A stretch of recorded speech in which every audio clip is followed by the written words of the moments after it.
Hi everybody, my name is James McInerney. I am the President of SMBE for the year 2022, and this is the report from the Council of the Society for 2022. This is the business meeting, which is normally conducted during the annual meeting, but we do not have an annual meeting this year. And so I'm recording this to make you aware of the activities of the Society for the year, where we're going for 2023 and on into the future. This is pre-recorded and the date today is the 19th of October. Your council for the year has been myself as president, Harmeet Malik as past president, and the president-elect, or the person who's going to be president next year, is Katerina Makova. The secretary for the year has been Nadia Singh, John McCutcheon has been treasurer, and the councillors have included Stephen Wright, Sarah Shack, Josefa Gonzalez, Katerina Gushansky, Maria Avila Arcos, Jeffrey Ross Ibarra, and ex officio on council are our editors for MBE and GBE, and these are Claudia Russo, Brandon Gaut, Laura Katz, and Adam Eyre Walker. The financial overview for 2022 is as following. At the end of last year, we had just over $4.5 million US dollars. These are all given in US dollars. US dollars in net assets. The year before, it was $3.5 million. So we have increased our net assets by more than $1 million in a year. This is largely due to not having an annual meeting, which is a considerable expense for the society on any given year. The journal revenues for 2021 included for MBE $1,085,000, GBE $432,000, bringing the total to just north of $1.5 million for the year. The expenses that we have include Allen Press, who perform management duties for the society, about $34,000 for those. We have been having meetings online, I'm going to detail later, and a company called Uncork It provide us with the ability to run those meetings, and a little bit north of $26,000 there. The awards that we have given out for the various prizes that we're going to go through, $8,500. The code of conduct cost us $7,000 this year, and various other sundry items just less than $5,000, bringing the total to $81,000 in meeting expenses for this year. For reference, Manchester was the last time we had an in-person meeting, and the total was just under $700,000 for that year, including $351,000 for travel and almost $350,000 again for various reimbursements, awards, travel awards, etc. So what you can see is that for the year 2022, our financial situation is really quite different, and we're in the situation where we have been putting money into a bank account for the last year, and for several years now, far more than we are spending. This is not a good situation, and we must change to a position where we spend our income much more than we have been able to do, and of course the pandemic has had a huge effect on that. We're very, very pleased to announce the SMBE Graduate Student Excellence Awards this year.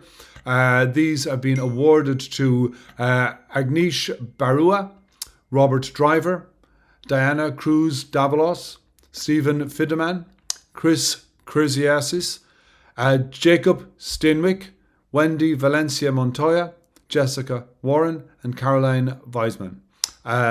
Congratulations to all of those awardees, and apologies if I have mangled your name. I do apologize for that, but our hugest congratulations to these excellent early career researchers that I think, it says that our society is in a good place when we've got people of this quality coming through. We also have 3 faculty awards in any given year: a Lifetime Achievement Award, an Early Career Award, and a Mid-Career Award. And the Lifetime Achievement Award this year went to Charles, that's Chip Quadro. Molly Schumer got the Early Career Award, and Philip Messer got the Mid-Career Award. And these are all, these awards are not handed out by the council. We form a completely independent panel to deliberate on these awards, and we look for nominations from the society, and that panel came back with these recommendations, which we were absolutely delighted with. Not every year, but many years, we have a Community Service Award for staff, for people that have contributed to the society, or the community of this society in exceptional ways over the year. And we're awarding this award this year to Chris Lapine for his in profound appreciation of his services to us over the years, and especially during the last year's first online meeting, we saw Chris working morning, noon and night to deliver that online meeting for us. And Chris, we are very, very, very pleased to see you getting this award, and we look forward to continue to work with you on into the future. Unfortunately, the SMBE Undergraduate Mentorship Awards, there were none this year. We hope this will resume in the coming year for our annual meeting in Ferrara. And these are awards to 10 undergraduates typically, who can come to our meeting or funded to come to our meeting so that they can get a feeling for and get to see what a large international conference looks like, and they're mentored by a member of the society during the conference week so that they can see things, and there's a dinner and so on. Sadly, we haven't been able to do this, again pandemic related, and we look forward to that being resumed next year. Just looking at the society and where the society is right now, we have several categories of member: lifetime, 2-year members, 3-year members, etc. We're no longer doing a 2-year society membership. If you sign up to the society, it's a 3-year membership. There's been somewhat of a dip this year in membership in total across all the various categories. As you can see here, membership for 2022 is just north of 2,500. Last year it was 3,258. Next year already this looks quite good because memberships end, people renew their membership, and quite a lot of memberships are renewed just before the annual meeting. But there's 1,700 members already for next year, so that looks really quite good. It is down from its peak. We have expected this, again, pandemic related. But I think that it's very, very good that 40% of our members are in fact students, which is up from previous years. Memberships will lapse at the end of 2022. About 900 memberships will lapse, but we expect that many people will take these up again. Remember that membership has many, many benefits, which I'm going to detail, and it's not that terribly expensive.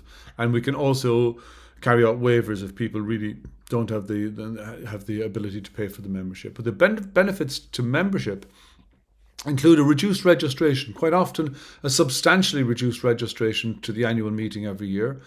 Eligibility for travel awards and registration waiver awards. Eligibility for prizes. So you have to be a member to be eligible for the best graduate student paper for MBE and GBE, to be eligible for the Graduate Student Excellence Award. You need to be a member to be eligible for Career Achievement Awards, eligible to apply for funds for satellite and regional meetings, eligibility for carer support. And we provide carer support for people that have caring the responsibilities, that want to attend our meeting or the annual meeting or the satellite meetings or the regional meetings. And this carer support would be for people with children, people or adult dependents, or indeed if they need additional supports for themselves to attend the meeting. Eligibility to benefit from IDEA initiatives. And I'm going to talk a little bit about our IDEA task force, which got going properly this year and really have been outstanding in terms of what they've been doing. But also, it's necessary to say the society has been outstanding in terms of all of their ideas that they've fed into the IDEA initiative. And we've been very, very pleased to be able to fund a lot of those ideas. Another benefit of membership is that you will get a discount on the publication charges for MBE and GBE. So a very, very, very small membership fee. You can get quite a substantial discount on the article processing charges for MBE and GBE. You also get to be part of a community. And as you can see from all of the things that we have listed here, we really are a great community of evolutionary biologists. We're so pleased to welcome this year Brandon Grote and Claudia Russo as our new editors-in-chief for MBE. For many, many years, we've had the benefit of Sudhir Kumar being the editor-in-chief. His tenure came to an end, and we're so pleased to see, after an independent panel that was set up, independent of council, to take a look at all of the possible applications. Claudia and Brandon have agreed to take over editor-in-chief duties at MBE. MBE has transitioned from issue-based hybrid to a fully open access continuous publishing model from 2021, and that's been really an extraordinary success, and not so much so that OUP use our journal when they talk to other societies and about publication, they use the transition that MBE went through to fully open access continuous publishing as their sort of the best way in the world to do this. So submission rates in 2021 are comparable to and slightly higher than 2020. There were 1,247 original submissions in 2020, whereas there's been 1,312 original submissions in total for 2021. That's the most recent numbers we have available to us. MBE continues to support the publication of novel, high-impact research, regardless of the author's ability to pay the publication fees. Can I please emphasize that? You can publish in MBE. It does not matter if you do not have the money. If you genuinely do not have the money, you can apply for a full or partial waiver of the publication fees. And we provide these, and we have provided these to many authors. So it's the novelty and impact of the research and the standard review process. If you are not able to pay, that is not going to impact on whether you can publish there or not. The impact factor for 2019, if you like those things, was 11.06, 2 decimal places. And for 2020, impact factor is 16.24. Obviously, this is in large part due to some papers having an enormous amount of citations, but it's still a very, very good journal. Even if you do not consider impact factors to be important to you, it's still a very, very good journal that publishes incredibly good papers, and from my opinion, and I'm probably a bit biased, the best papers in the field. We'd like to thank Sudhir for his incredible commitment, for his role in leading on this journal, the ongoing success of the journal, and 10 years of service to the journal and to the society. We'd also like to thank the other members of the editorial office, the managing editor Heather Rowe, the editorial assistant Tom Whitehead, and the press officer Joe Kaspermeyer. GBE, some small updates from GBE. The impact factor of GBE increased to what it had never been before, 4.07. Previous impact factors had been slowing in 2017, 3.94, then 3.73, 3.46, 3.41, and then in 2021 it shot back up to 4.07. The commissioned materials has increased. The number of commissioned papers has increased. There's a new genome report assistant editor. We are now continuously doing inclusivity monitoring. We're doing this for both GBE and MBE. The proportion of manuscripts accepted or rejected as a function of perceived gender does not differ between males and females for this journal at this moment in time. And that, I think, is something that we're going to continuously monitor here on out. I'm so pleased to report the results of the 2022 election. And this is an extract from the report of the SMBE Nominations Committee of 2022. The chair of that committee was Justin Blumenstiel.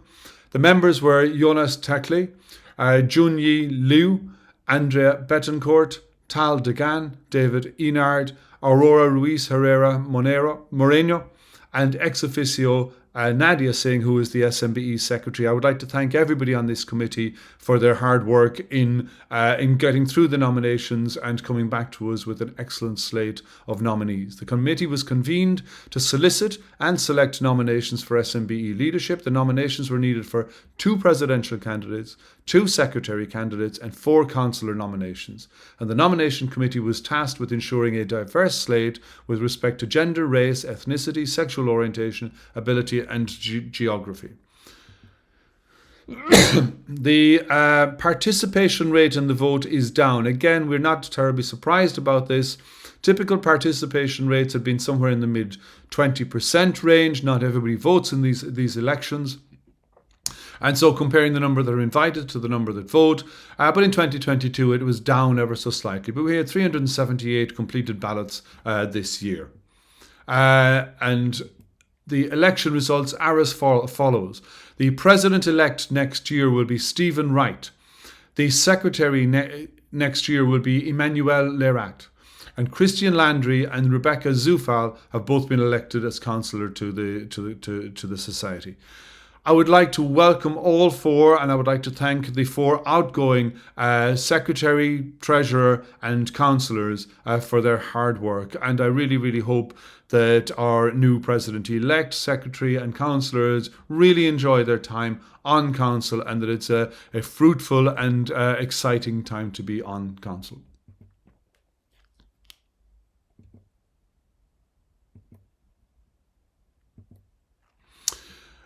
We were so incredibly fortunate this year to have Sarah Shack and Stephen Wright run SMBE Everywhere, which was a series of 10 global symposia, which are labeled GS1 to 10, on different topics distributed throughout the year. And there's been an absolutely excellent turnout of these.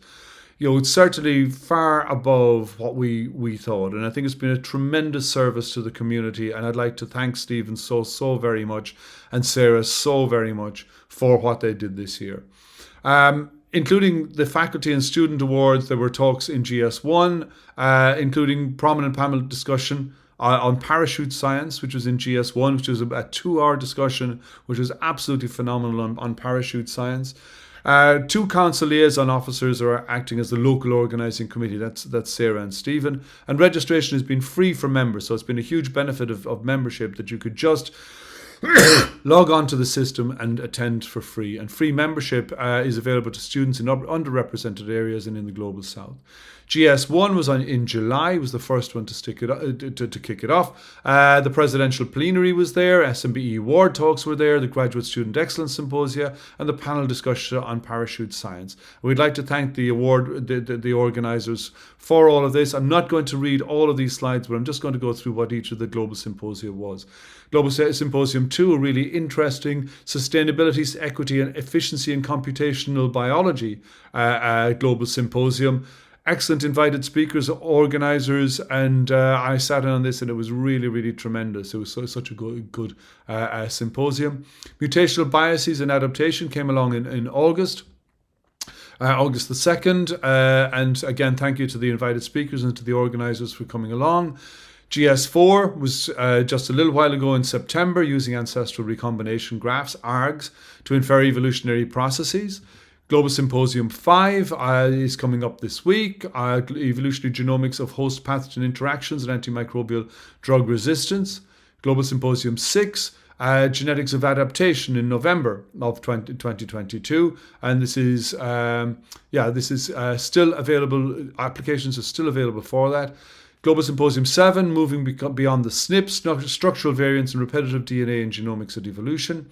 That's in 2023, early 23. Again in February 23, Genomics in a Changing World, Conservation, Invasive Species and Climate Change. Global Symposium 9, Epigenomics in Evolution, and that's in March of 2023. And Global Symposium 10, Genetics and Evolution of Sex Differences. That's going to be over 2 days in April of 2023. So very grateful to have Sarah Shack and Stephen Wright working on this. They were ably supported by Lulu Stader and Crystal Pine and Alan Press, and occasionally I sort of asked them if things were okay, but really it was not run by me or anything like this. It is Sarah, Stephen, Crystal Pine, Lulu. Thank you all so very much for doing all this. Hopefully SMBE 23 will really happen in person in Ferrara, Italy, and it's so exciting. I've been getting emails recently from Giorgio, who is leading the organising committee, but I'd like to also thank Omar, Andrea, Emiliano, Luca, Silvia. What a wonderful prospect in store for us in 2023 in July, to be in the absolutely beautiful city of Ferrara in Italy, where I think once again for many of us we will meet each other for the first time in 4 years. The conference venue will be a multiple venue. It will be somewhat diffused or distributed throughout the locations in the city. So I'd implore you all to be up to date in your vaccinations. Bring masks for the meeting. Observe as best we possibly can the best practices in meetings. But on behalf of the organising committee, I'd like to welcome you all to SMBE 2023. The call for symposia is out right now. Please consider running a symposium. That would be really excellent. And 2024, we are back to North America, not to the United States, but we are back to Puerto Vallarta, in Mexico. It's never been hosted in mainland Latin America, SMBE. So this is going to be really exciting for us. Mexico harbors one of the fastest growing scientific communities interested in genomics, evolution, and molecular biology. There's several world-class centers created in the last 15 years. Mexico's really, really exciting in the science of what we do right now. It's also very diverse in terms of biological, ethnic, and cultural diversity, and that connects with us as well. It's really for a society that wants to be global, that wants to sort of think about things in an ethical way, that wants to think about diversity and inclusivity. Everything that the people in Puerto Vallarta have spoken to us about really resonates with us in this. Bring the world-class conference that we are to Latin America will boost our global exposure. We hope that it will provide training opportunities, contact opportunities, ultimately local capacity building for the region. Puerto Vallarta is surrounded by nature, so after the conference or before the conference, there's lots of infrastructure for you to go and take a look at what's happening there. The venue is absolutely excellent. I have seen the venue, and there are virtual online components of the meeting as well. So again, we're hoping to promote inclusivity, access as best we can. The destination is well connected. There are direct flights from the US, from Europe, and hopefully people find that it's a relatively easy place to get to. I think I looked at the connectivity of various cities around the world, and Puerto Vallarta is one of the most connected cities that you're ever going to go to. So hopefully it's easy for you to get there. And remember, as a society, we provide travel grants. Please look into those. Please have a think about this. And we also provide funding for people who have caring responsibilities, that they may access this to go to both this and also the meeting in Ferrara and Italy. Okay, so future SMBE meetings. This year we're online with SMBE everywhere. Next year, Ferrara in Italy. 2024 is in the Americas, in Mexico, and we're on a 3-year cycle of Europe, the Americas, and the rest of the world. So for 2025, we are actively looking for a local organising committee that is outside of Europe and North America.